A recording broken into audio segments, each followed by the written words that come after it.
एक बार पुनः स्वागत है आपका हमारे चैनल NCERT सॉल्यूशन 99 पर। दोस्तों आज के इस वीडियो में हम कवर करेंगे दोस्तों सामान्य विज्ञान के अति महत्वपूर्ण प्रश्न। ये प्रश्न दोस्तों आपकी आगामी परीक्षा MPTET, UPTET, SSC, bank, railway इत्यादि परीक्षाओं के लिए दोस्तों ये प्रश्नोत्तरी दोस्तों रामबाण साबित होगी। तो दोस्तों बिना देरी किए दोस्तों स्टार्ट करते हैं आज की इस प्रश्नोत्तरी को। तो दोस्तों पिछले सेशन में हमने प्रश्न क्रमांक 1 से लेके दोस्तों 25 तक के प्रश्नों को हल किया था। आज दोस्तों प्रश्न क्रमांक 26 से आगे के प्रश्नों को हल करेंगे। तो देखते हैं दोस्तों प्रश्न क्रमांक 26। दोस्तों प्रश्न क्रमांक 26 में देखते हैं क्या पूछा गया। दोस्तों प्रश्न क्रमांक 26 में पूछा गया निम्नलिखित में से कौन सा लोहे का अयस्क होता है। दोस्तों बताना प्रश्न क्रमांक 26 में कौन सा दोस्तों लोहे का अयस्क है। तो दोस्तों 4 ऑप्शन दिए दोस्तों, नाइट्राइट, लिग्नाइट, बॉक्साइट और दोस्तों मैग्नेटाइट। तो दोस्तों बताना लोहे का अयस्क कौन है। दोस्तों जो हेमेटाइट और मैग्नेटाइट दोस्तों ये लोहे के अयस्क हैं। दोस्तों इसका राइट आंसर दोस्तों डी है। 26 का राइट आंसर दोस्तों डी है। तो दोस्तों आप रखना हेमेटाइट और मैग्नेटाइट दोस्तों लोहे के अयस्क हैं। प्रश्न क्रमांक 27 में पूछा गया प्रश्न 27 पूछा लाफिंग गैस का रासायनिक नाम क्या है। दोस्तों लाफिंग गैस का रासायनिक नाम बताना है। 4 ऑप्शन है दोस्तों, नाइट्रस ऑक्साइड, नाइट्रोजन पेंटा ऑक्साइड, नाइट्रिक ऑक्साइड और दोस्तों नाइट्रोजन डाई ऑक्साइड।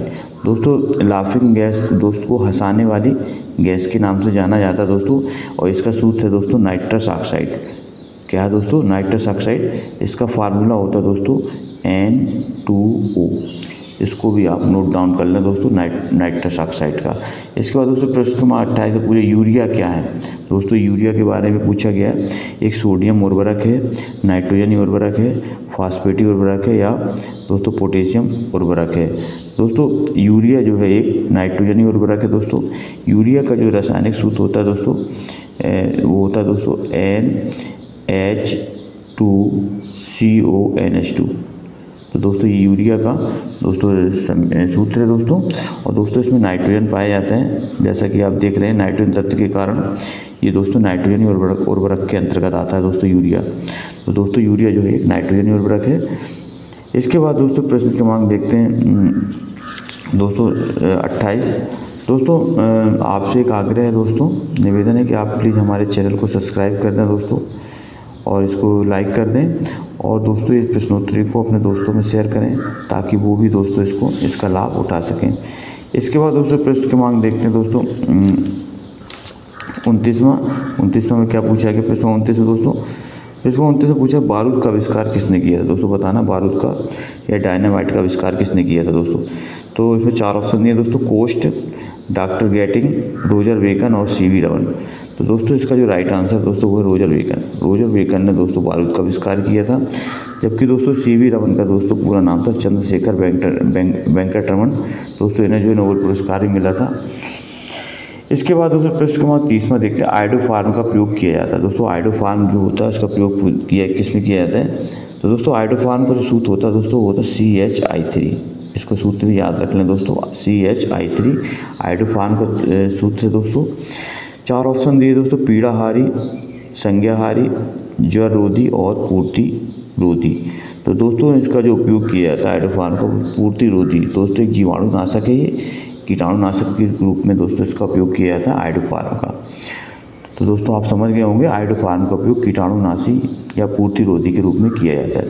प्रश्न क्रमांक दोस्तों 37 ने पूछा सहलग्नता की खोज किसने की थी। दोस्तों बताना सहलग्नता की खोज किसने की। बैटसन ने, म्यूलर ने, मॉर्गन ने और ब्लेक्सली ने। तो दोस्तों सहलग्नता की खोज की थी दोस्तों, वो की थी दोस्तों मॉर्गन ने। इसको आप याद कर लें दोस्तों सीधे कि सहलग्नता की खोज मॉर्गन नामक वैज्ञानिक ने की थी। प्रश्न क्रमांक दोस्तों 32 में पूछा है टॉक्सिकोलॉजी का संबंध किसके अध्ययन से है। दोस्तों बताना टॉक्सिकोलॉजी का अध्ययन विज्ञान की किस शाखा में किया जाता है। विषों के अध्ययन में, रोगों के अध्ययन में, बैक्टीरिया के अध्ययन में और वायरसों के अध्ययन। तो दोस्तों टॉक्सिकोलॉजी जो है ये विष विज्ञान कहते हैं दोस्तों इसको हिंदी में। तो इसमें दोस्तों विषों का अध्ययन किया जाता है। इसका राइट आंसर दोस्तों ए है। इसके बाद दोस्तों प्रश्न क्रमांक 33 देखते हैं निम्नलिखित में से विषम पद कौन सा है। दोस्तों बताना है ऐसा कौन सा है जो तीनों से अलग है। मत्स्य, चमगादड़, शिशुक और व्हेल। तो दोस्तों इसका राइट आंसर दोस्तों मत्स्य। इसके बाद दोस्तों प्रश्न क्रमांक 34 में देखते हैं श्वसन कैसी प्रक्रिया है। दोस्तों बताना श्वसन किस प्रकार की प्रक्रिया है। तनुकरण प्रक्रिया है, आरोही प्रक्रिया है, अपचयी प्रक्रिया है या संश्लेषणात्मक प्रक्रिया है। तो दोस्तों श्वसन जो है एक अपचयी क्रिया है। फिर इसके बाद दोस्तों 35 देखते हैं वृक्क के आकार की कोशिकाएं किसमें पाई जाती हैं। दोस्तों बताना है वृक्क के आकार की कोशिकाएं किसमें पाई जाती हैं। शैवाल में पाई जाती हैं, एक बीजी पादपों में पाई जाती हैं, द्विबीजपत्री पादपों में पाई जाती हैं, इनमें से कोई नहीं। तो दोस्तों इसका राइट आंसर है दोस्तों वक्र के आकार की जो कोशिकाएं हैं दोस्तों वो द्विबीजपत्री पौधों में पाई जाती हैं। इसके बाद दोस्तों प्रश्न क्रमांक 36 देखते हैं। 36 में क्या पूछा गया है। 36 में पूछा गया दोस्तों सूची 1 को सूची 2 से सुमेलित कीजिए और नीचे दिए गए कूट में से सही उत्तर लिखिए। तो दोस्तों एक साइड विटामिन दिए हैं और एक साइड दोस्तों उनसे संबंधित बीमारियां दी हैं। तो दोस्तों विटामिन के, विटामिन डी, विटामिन बी और विटामिन ए। दोस्तों विटामिन के का उपयोग दोस्तों नवजात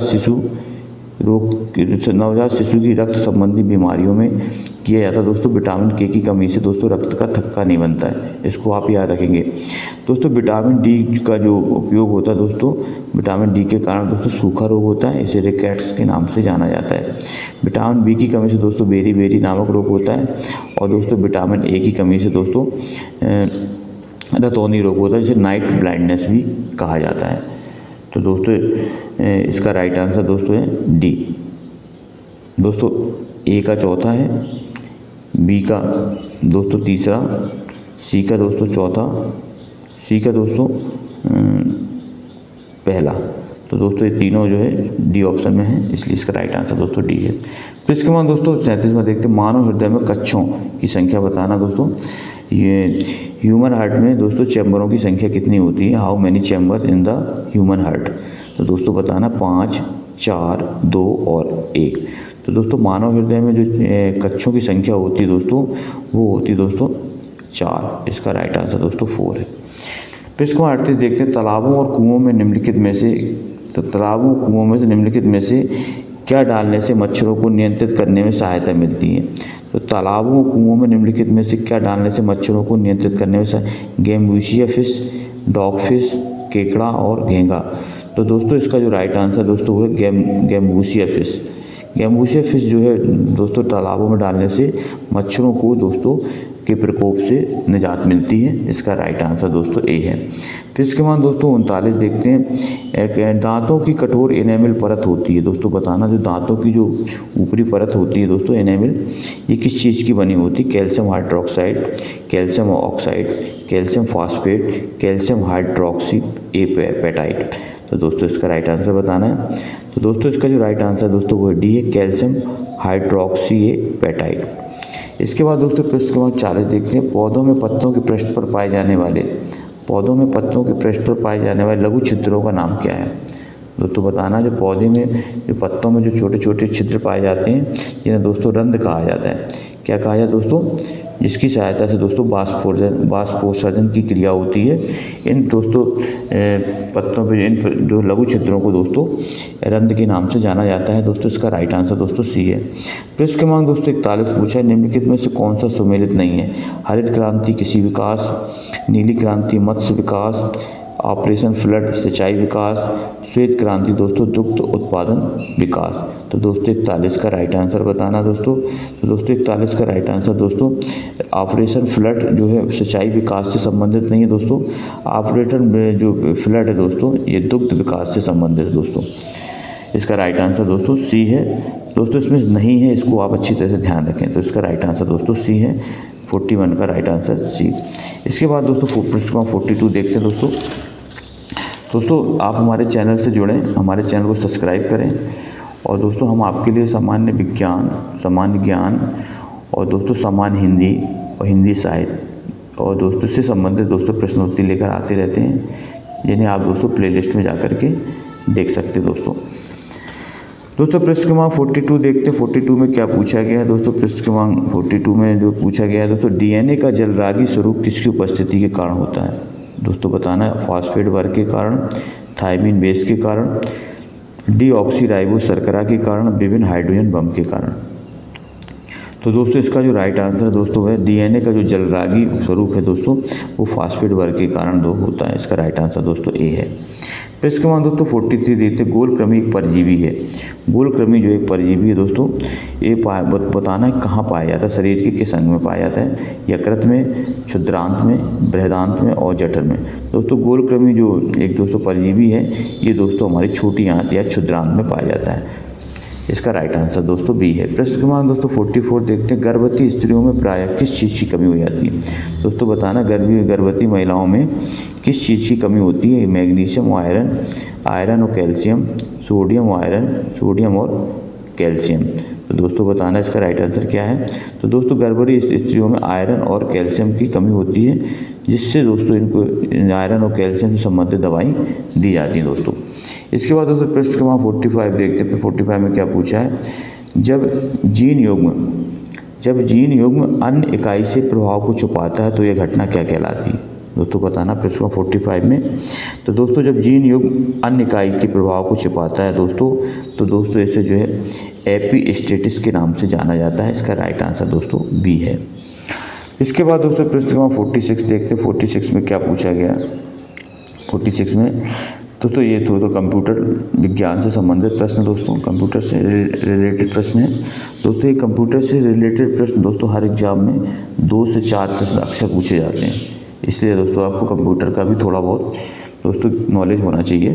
फिर इसका 46 में पूछा गया दोस्तों, किसी मानक फ्लॉपी डिस्क में खाली जगह डाटा भरा जाता है। दोस्तों को एक बताना कोई फ्लॉपी डिस्क है, इसमें दोस्तों डाटा स्टोर की क्षमता कितनी होती है। दोस्तों बताना है 1 GB, 20 MB, 1.44 MB और दोस्तों 512 KB।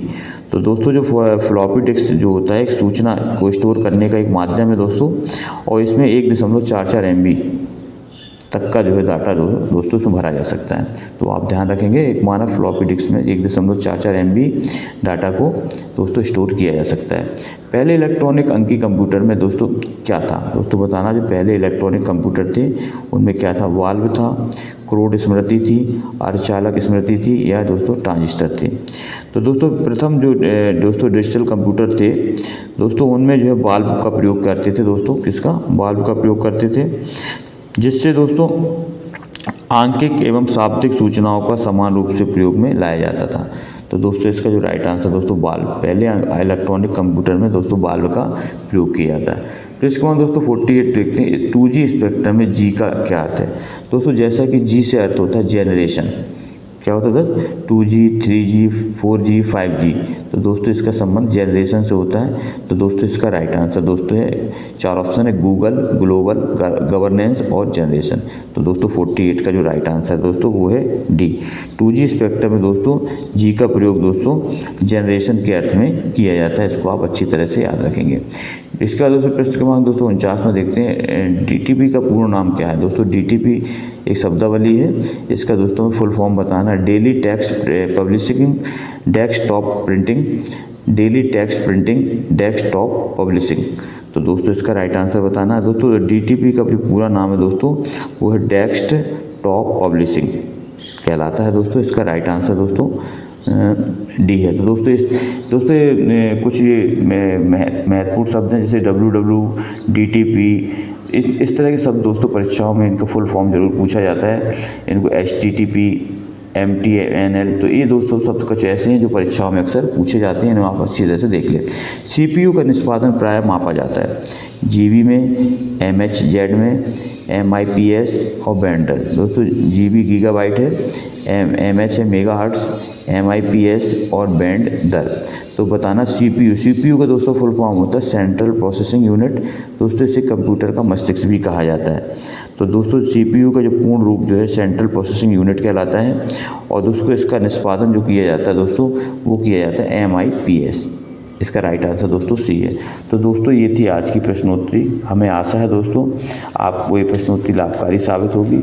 दोस्तों आप हमारे साथ जुड़ें, हमारे चैनल को सब्सक्राइब कर लें, लाइक कर दें। हम इसी तरह दोस्तों आपके लिए नई नई प्रश्नोत्तरी लेकर आते रहते हैं। दोस्तों नेक्स्ट प्रश्नोत्तरी में दोस्तों फिर मिलते हैं, तब तक के लिए दोस्तों जय हिंद, जय भारत। आपका दिन दोस्तों शुभ हो।